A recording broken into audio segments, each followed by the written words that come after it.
Querido amigo, hoje temos como alvo estudarmos o capítulo 28 desse segundo livro das Crônicas, que vai nos fazer conhecer um pouco melhor a pessoa e o reinado de Acás, o filho de Jotão. E a primeira nota que devemos destacar é que Acás quebrou uma sequência de 4 bons reis de Judá.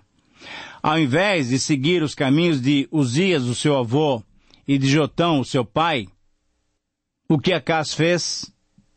Infelizmente, Acás se desviou dos caminhos do Senhor e ele foi um péssimo rei de Judá. Mas vamos, como nós tínhamos proposto anteriormente, vamos analisar a vida de Acás de uma maneira bem tranquila, como nós temos feito nos últimos programas, analisando então 7 aspectos que nós já temos mencionado sobre cada um dos reis. Em primeiro lugar, o primeiro aspecto refere-se à sua posição, a posição que ele ocupou na linhagem de Davi. Acás foi o 12º rei de Judá, também pertencente à linhagem de Davi. Um outro aspecto, o segundo aspecto, refere-se ao seu nome e o significado do seu nome. Acás era o nome e significava o possuidor, o possuidor. Um terceiro aspecto que devemos considerar para conhecermos um pouquinho melhor esse rei, refere-se à sua filiação. Acás foi filho do rei Jotão, um bom rei de Judá. Nós temos dificuldade de encontrar no texto bíblico qual era o nome da sua mãe. O relato bíblico é tão significativo em termos de mostrar que Acás não foi correto diante do Senhor, que nem o autor do segundo livro dos reis, nem o autor de Crônicas menciona o nome da sua mãe. Acás significava o possuidor, e creio que realmente ele quis dominar, possuir completamente Judá, porém foi um mau rei. O quarto aspecto refere-se ao período que ele reinou. Acás reinou do ano 735, 732 a 716 a.C., num total de 16 anos. Ele começou a reinar com 20 anos e morreu cedo ainda, morreu com 36 anos. O quinto aspecto refere-se aos profetas que estavam em atividade nesse período. Além do profeta Isaías, que estava ministrando, vemos a figura ousada do profeta Oded.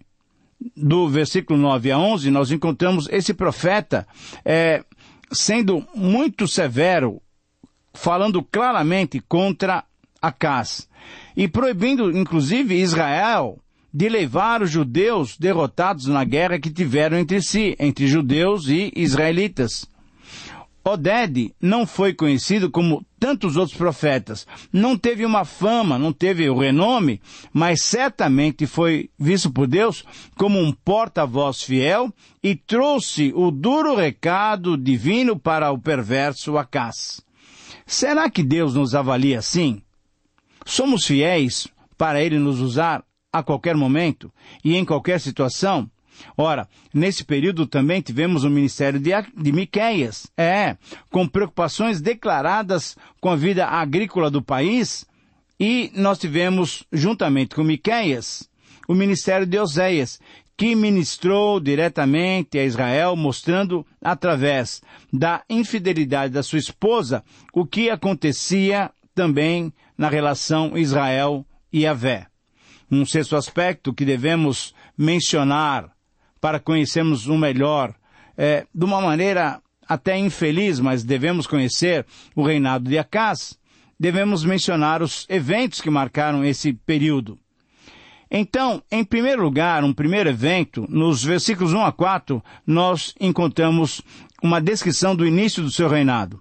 Ele começou a reinar com 20 anos de idade, reinando até os 36. A sentença fatal é que Acás não seguiu os caminhos do seu antecessor Davi. Pelo contrário, ele andou nos caminhos dos reis de Israel, seguindo Jeroboão I. Acás foi tão pecaminoso que chegou a sacrificar os seus próprios filhos em completa desobediência à lei do Senhor, aos mandamentos do Senhor. Na verdade, o que o texto nos diz é que ele queimou o seu filho no vale de Rinom, queimou seus filhos no fogo, conforme as abominações dos gentios que o Senhor tinha expulsado de diante de Israel.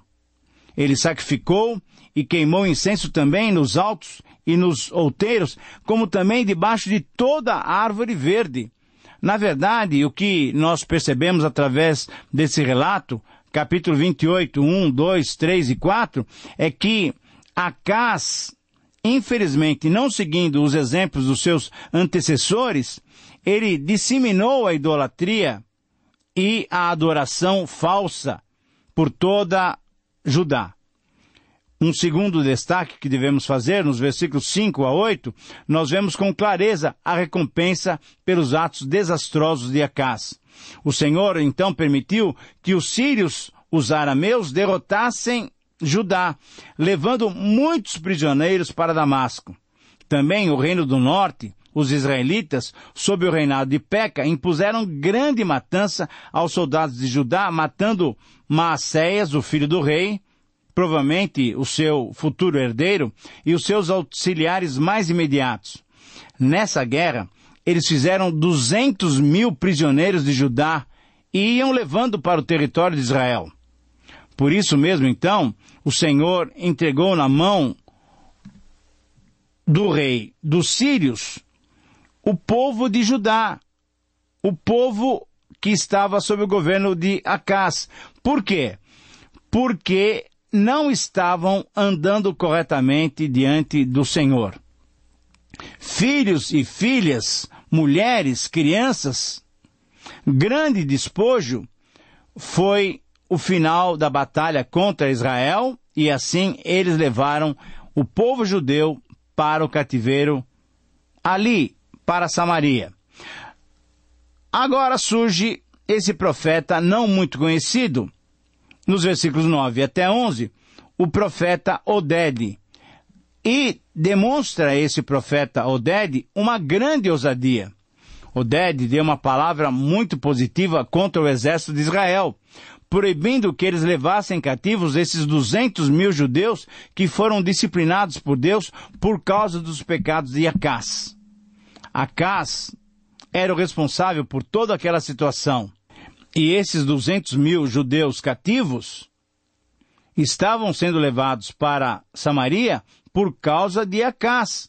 Oded, então, foi muito incisivo, apontando também os pecados de Israel. Sentenciou-lhes que o fogo da ira do Senhor já estava sobre eles.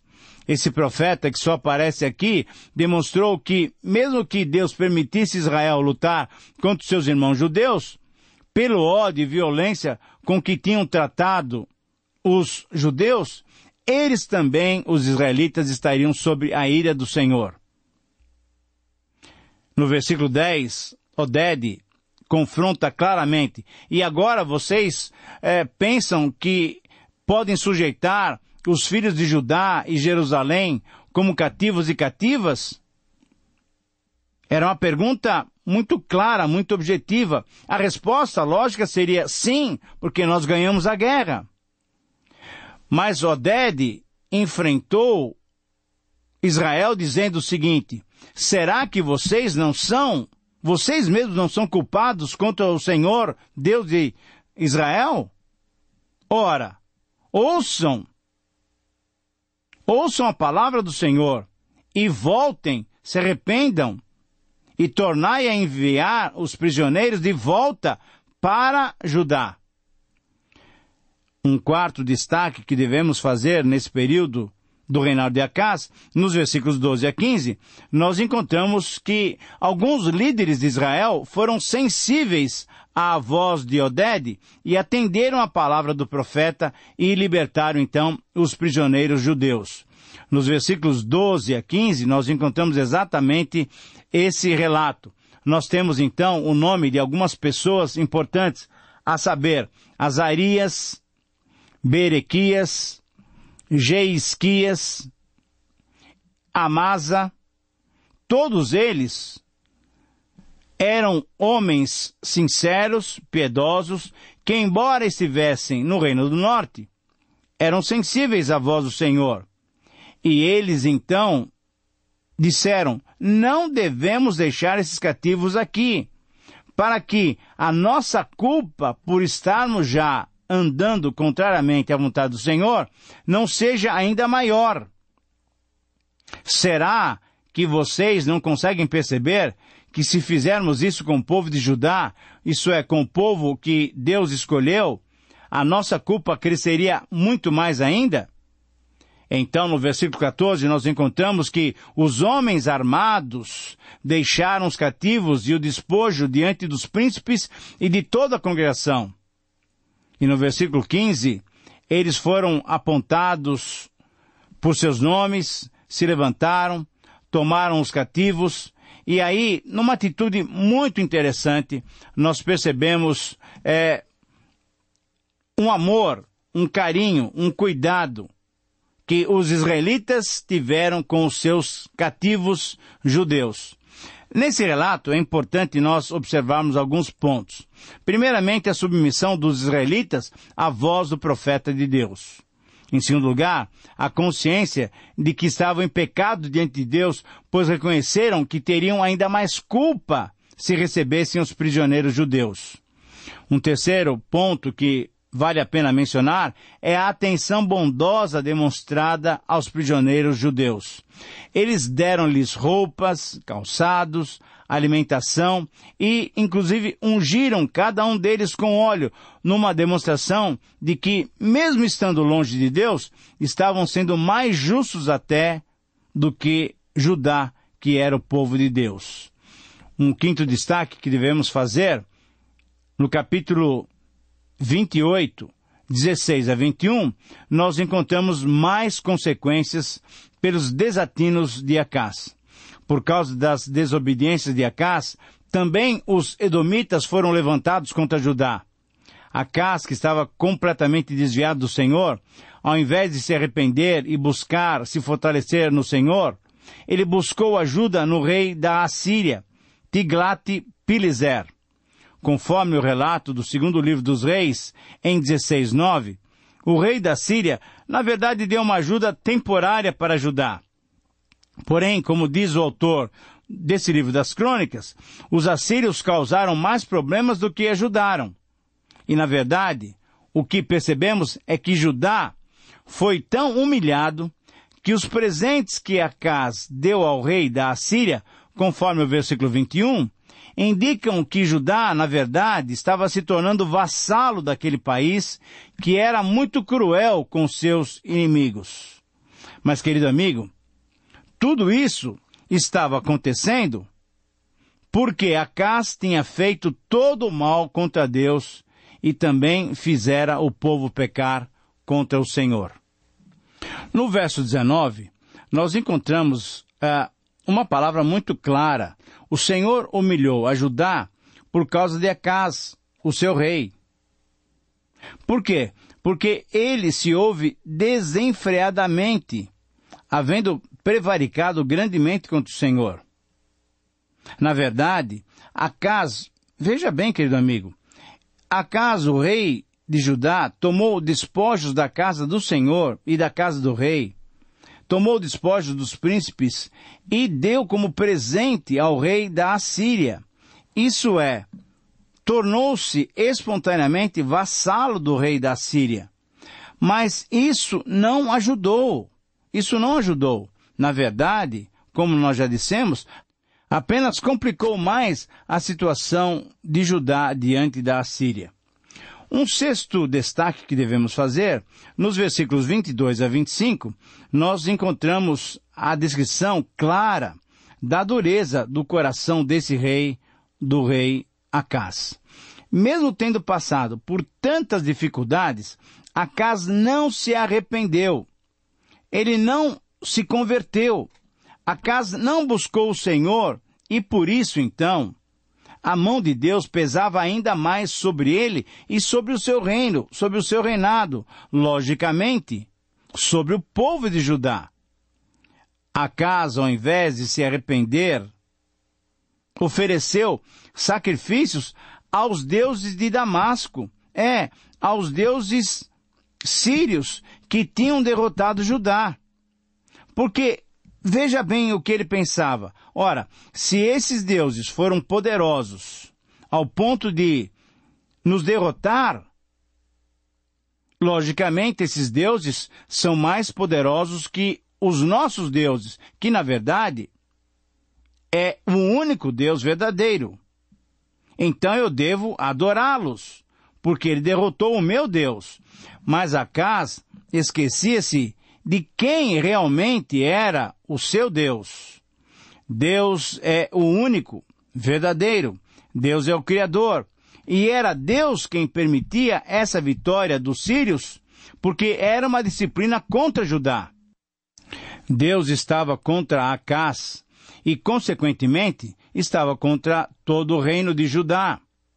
Depois disso, então, Acaz fez um grande sincretismo, isso é, juntou peças e utensílios consagrados apenas ao culto a Yahvé e usou-os nos cultos idólatras, provocando ainda assim mais e mais a ira de Deus contra si mesmo e contra o seu povo.